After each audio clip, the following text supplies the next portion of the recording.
Hello दोस्तों, कैसे हैं आप लोग। उम्मीद है बहुत अच्छे होंगे। तो दोस्तों, आज का हमारा टॉपिक है भू राजस्व व्यवस्था में परिवर्तन।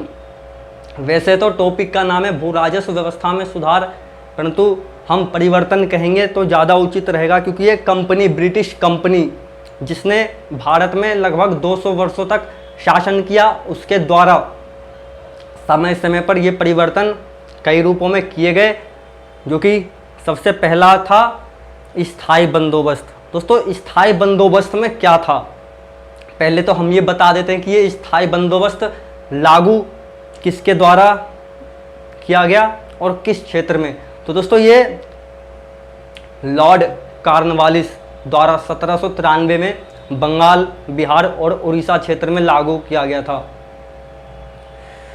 इसमें था क्या दोस्तों,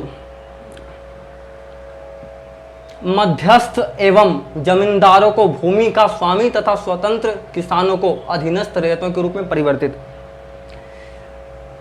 जो ब्रिटिश गवर्नर थे, या हम ब्रिटिश कंपनी कह सकते हैं, या संपूर्ण रूप से हम कह सकते हैं ब्रिटिशों द्वारा एक मध्यस्थ बिचौलिए वर्ग का निर्माण किया गया तथा भूमि पर उनका स्वामित्व स्थापित कर किसानों को उनकी दया पर छोड़ दिया गया। कहने का मतलब है, कंपनी द्वारा जो बहुत बड़े भूभाग पर एक मध्यस्थ को खड़ा कर दिया गया, मतलब उस भूभाग का संपूर्ण नियंत्रण उस मध्यस्थ के हाथों में दे दिया गया, और उसके साथ एक निश्चित 1 साल या 5 साल, वैसे तो 1 साल के लिए ही एक बंदोबस्त कर लिया गया कि कंपनी को आप एक निश्चित राशि 1 साल के अंदर देंगे और ये पूरा ज़मीन आपका। अब आप की ये सरदर्दी है कि आप ये रकम कैसे निकालेंगे, तो किसानों को इन मध्यस्थों के दया पर छोड़ दिया गया। इसके अंतर्गत दोस्तों, अगर हम भारत के इतिहास में पीछे मध्यकाल में भी या प्राचीन काल में जाकर देखते हैं, तो इस तरह की कोई प्रथा नहीं थी। भूमि भारत में कभी भी विक्रय योग्य नहीं थी।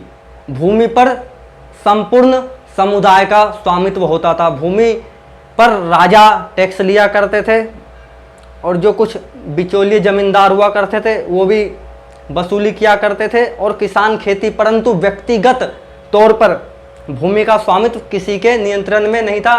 कोई भी उस पर अपना दावा नहीं ठोकता था। परंतु ब्रिटिश कंपनी के द्वारा भूमि को विक्रय योग्य बना दिया गया, और एक जमींदार के अंतर्गत उस भूमि को दे दिया गया बंदोबस्त के तौर पर। तो इसमें किसानों का बहुत तरह से शोषण हुआ करता था। जो जमींदार थे उनकी भी स्थिति खास नहीं थी। ऐसा देखो, ये जो व्यवस्था थी ये ब्रिटेन में भी थी, लेकिन जो ब्रिटेन के भूस्वामी थे यहाँ की तुलना में काफ़ी शक्तिशाली थे। गवर्नमेंट में के नज़र में उनको कई सारे अधिकार प्राप्त थे, लेकिन भूमि स्वामी जो भारत में थे उनकी सरकार के सामने केवल एक रैयत की स्थिति थी। मतलब अगर उन्होंने एक निश्चित समय पर, जो 1 साल का उन्हें समय दिया गया है, एक कानून भी लाया गया था, सूर्यास्त कानून। इसके अंतर्गत एक निश्चित दिन को सूर्यास्त होने से पहले अगर कंपनी को वो निश्चित राशि नहीं पहुंचाई गई तो उनसे जमीन का अधिकार छीनकर किसी और को दे दिया जाता था। तो ये था दोस्तों भू राजस्व में परिवर्तन का स्थायी बंदोबस्त। इसे कहते हैं स्थायी बंदोबस्त, जिसमें ना तो पूरी तरह किसान सुरक्षित था, किसान तो वैसे ही असुरक्षित था ही, जमींदार भी असुरक्षित थे, उनका भी कोई निश्चित नहीं था। क्योंकि जो सूर्यास्त कानून था उसके अंतर्गत कई सारे जमींदारों की जमींदारियां नीलाम कर दी जाती थी, अगर वो निश्चित समय पर सरकार को या कंपनी को राशि उनके द्वारा जो निश्चित की गई प्रदान नहीं की गई। तो इसके कई सारे उद्देश्य भी हम कह सकते हैं। भू राजस्व में जो स्थायी बंदोबस्त था, इसका उद्देश्य था कि जब बक्सर का युद्ध हुआ था बंगाल में और उसमें कंपनी जब जीत गई तो कंपनी को एक बहुत ज़्यादा मतलब राशि की आवश्यकता थी, और निश्चित वो चाहते थे कि एक निश्चित तौर पर हमें इतनी राशि मिलते रहे, इसमें अनिश्चितता ना हो, कभी कुछ आए कभी ज़्यादा कभी कम, ऐसा नहीं। उनका मकसद था कि एक निश्चित समय पर एक निश्चित राशि कंपनी को मिलनी चाहिए, ताकि हम आगे व्यापार में उसका प्रयोग कर सके और लाभ कमा सके। इसीलिए उन्होंने बंगाल में स्थायी बंदोबस्त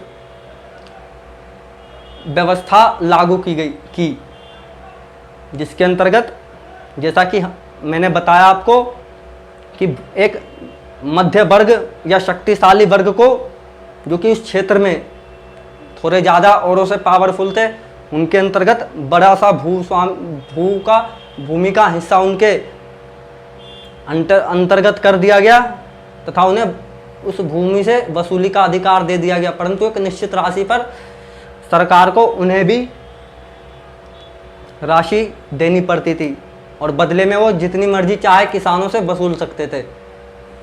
किसानों की इसमें बहुत ज़्यादा, इसमें किसानों का शोषण होता था।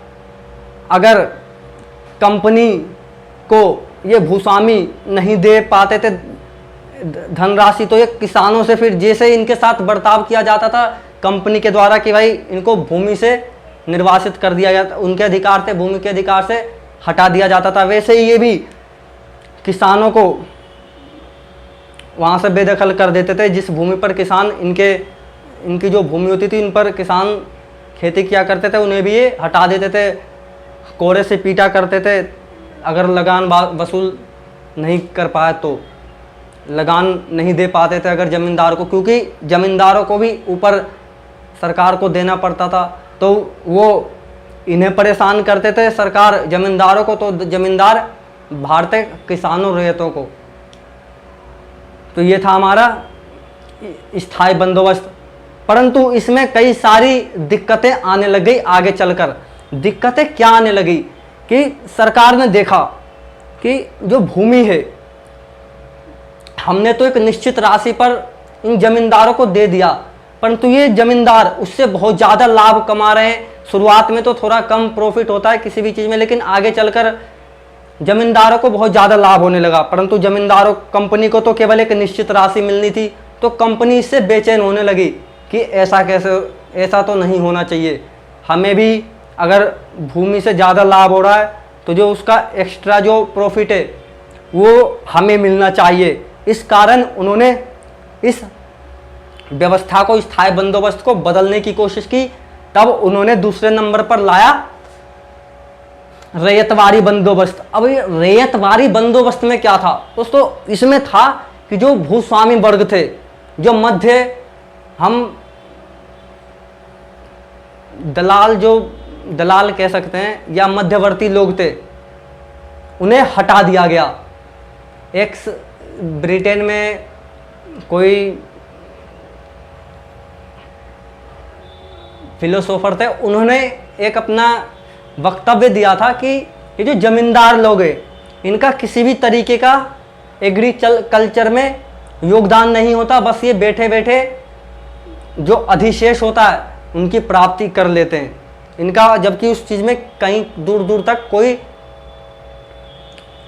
किसी प्रकार का सहयोग नहीं होता, ना ही संबंध होता है, ना ही इसमें ये कुछ फेरबदल करते हैं, और बस ये एक राशि जो कि सरकार को मिलनी चाहिए वो ये अपने तरफ खींच लेते हैं, जिससे गवर्नमेंट का बहुत नुकसान होता है। इस विचारधारा के कारण जो स्थायी बंदोबस्त था, और सरकार का भी अपना मानना था कि जो एक्स्ट्रा प्रॉफिट हो रहा है जमींदारों को, वो हमें बहुत ज़्यादा ज़रूरत है वाणिज्य व्यापार के लिए, तो वो हमें मिलनी चाहिए।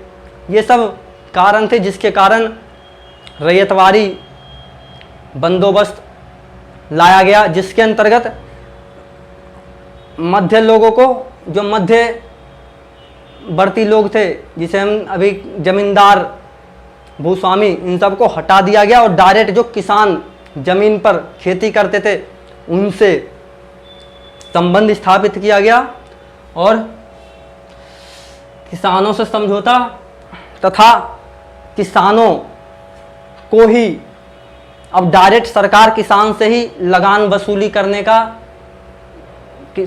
एक अपना उन्होंने स्थापित किया जिसे रैयतवारी पद्धति कहते हैं। इसके अंतर्गत डायरेक्ट किसान सरकार को लगान देगी और एक निश्चित अवधि के अंतर्गत लगान नहीं पहुंचा सरकार को तो वो उस भूमि से उस किसान को वंचित कर दिया करती थी। मतलब जो भी किसान सरकार द्वारा निश्चित अवधि के अंदर लगान नहीं दे पाता था सरकार को, उसे उसके भूमि से वंचित कर दिया जाता था। इसका उद्देश्य तो वैसे गवर्नमेंट का ये था कि एक तो मध्य जो बिचौलिए थे, जो एक्स्ट्रा जो प्रॉफिट होता था कृषि क्षेत्र से उनके पास चला जाता था, तो एक तो उन प्रॉफिट को अपने तरफ खींचना था, और दूसरा जो कहने को ही माना जा सकता है ऐसा कि किसानों का शोषण जमींदार लोग करते थे, उससे किसानों को बचाना था। लेकिन अंग्रेजों को केवल एक चीज़ में ही सफलता मिली कि इन्होंने जो एक्स्ट्रा प्रॉफिट था वो तो अपने पास कर लिया, लेकिन किसान अभी भी सुरक्षित नहीं थे। क्यों? अब बहुत सारे जमींदारों की जगह केवल एक जमींदार सरकार बन गई, और सरकार भी एक तरीके से शोषण ही करती थी किसानों का। एक निश्चित समय पर ना लगान चुकाने के एवज में उनकी ज़मीनें किसी और को दे दिया करती थी गवर्नमेंट। तो ये था रैयतवारी पद्धति। ये कहाँ कहाँ लागू हुआ? ये भारत के 51% जितने भी जो कृषि एग्रीकल्चर लैंड थे भारत में, उसके 51% क्षेत्र पर ये रैयतवारी पद्धति लागू हुई थी। मद्रास प्रेसिडेंसी, बम्बई प्रेसिडेंसी, इन सब एरियो में लागू हुआ था। अब तीसरा है एक महालवारी पद्धति। महालवारी पद्धति के अंतर्गत क्या होता था कि किसान को व्यक्तिगत तौर पर भूमि का मालिक बनाने की बजाय एक पूरे समुदाय, जैसे एक पूरा समुदाय होता था गांव, उसके मुखिया को इसका उस क्षेत्र का अधिकार दे दिया जाता था। कहने का तात्पर्य ये है कि एक समुदाय होता था गांव में, जिसका मेन व्यक्ति होता था मुखिया। उसको जिम्मेदारी दी जाती थी भूमि का जो कर वसूलने की।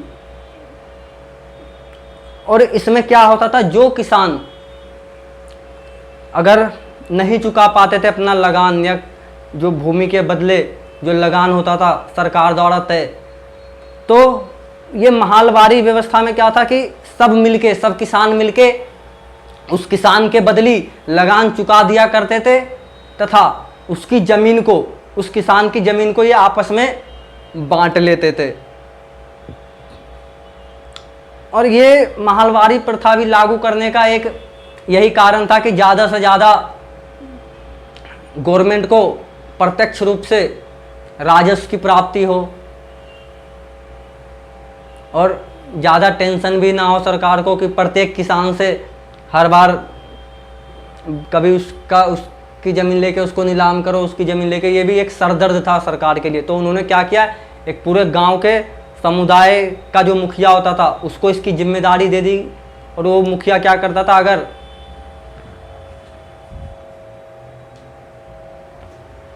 कोई किसान लगान नहीं चुका पाया तो वो सब मिलके, सारे किसान मिलके उसके लगान को चुकता कर देते थे और उसकी ज़मीन पर सब मिलके कब्जा कर लेते थे, और जो भी प्रॉफिट होता था बांट लिया करते थे।